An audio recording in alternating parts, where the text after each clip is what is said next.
opportunity to go through a few pages of the book, and I found them very, very educative. People need to read about this book because you are all foot soldiers, but you need to have weapons. You cannot send soldiers to Sambisa without guns. So you cannot have Atiku Abubakar supporters without this information.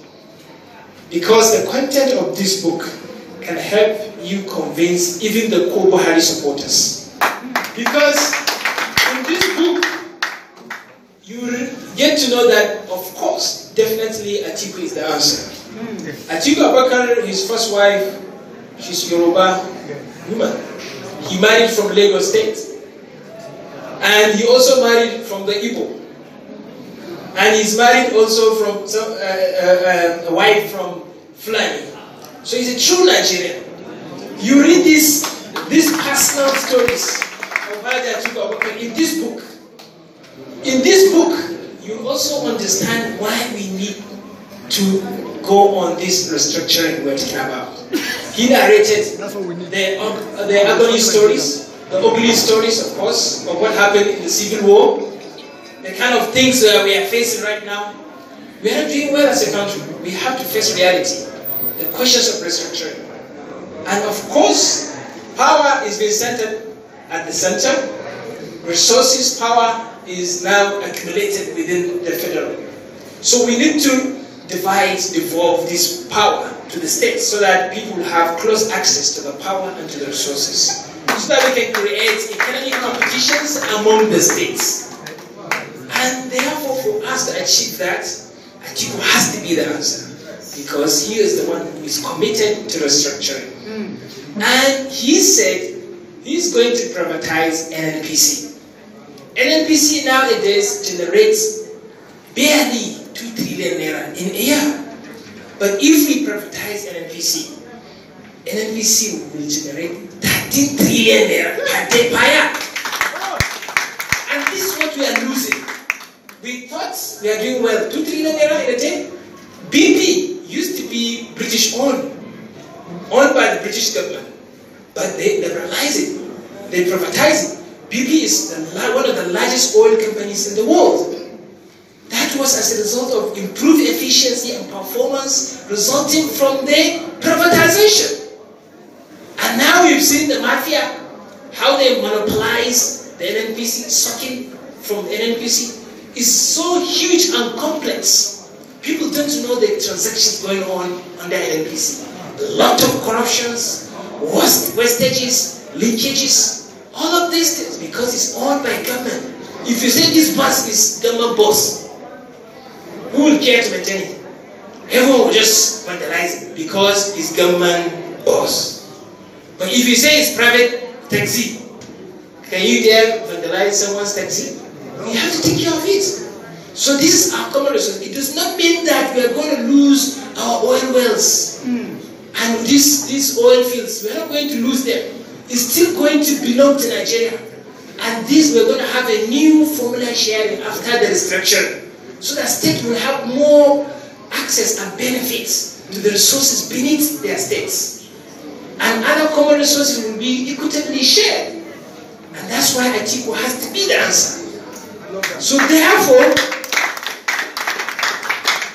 NNPC privatization is good for Nigeria. We can generate a lot of money from the public offering of the NNPC, initial public offering.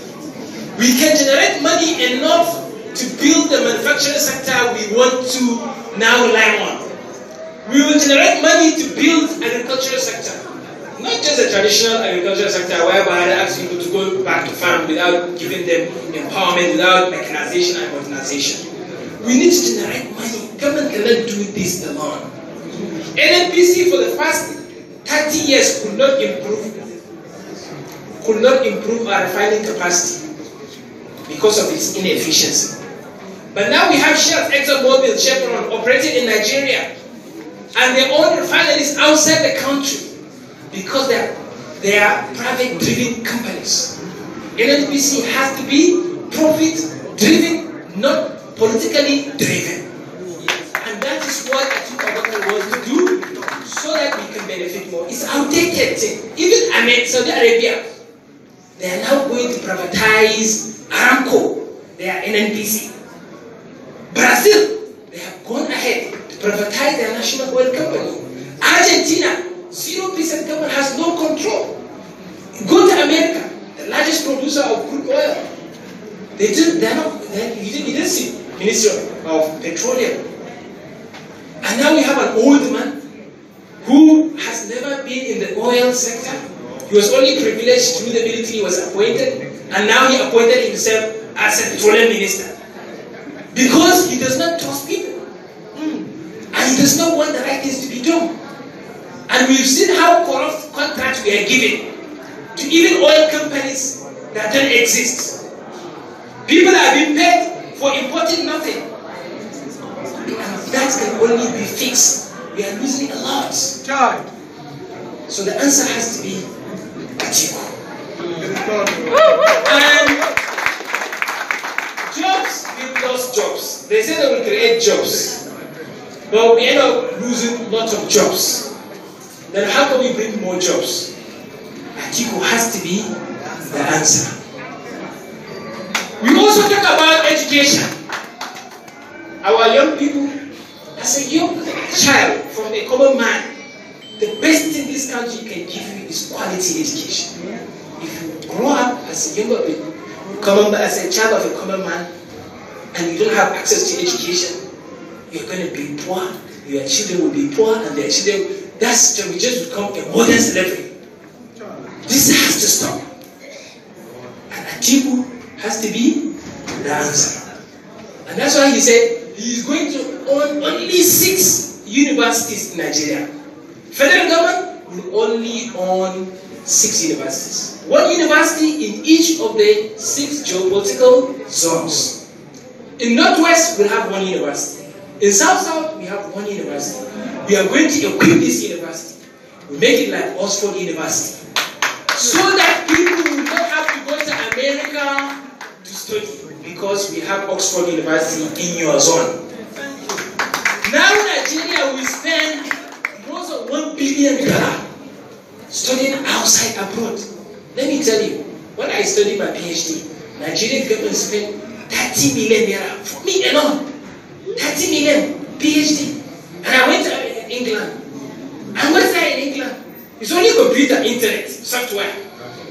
And those teachers, lecturers, they can come to Nigeria, we pay them double, and they will be happy to work in Nigeria. Why can't we erect this building? A building like that one?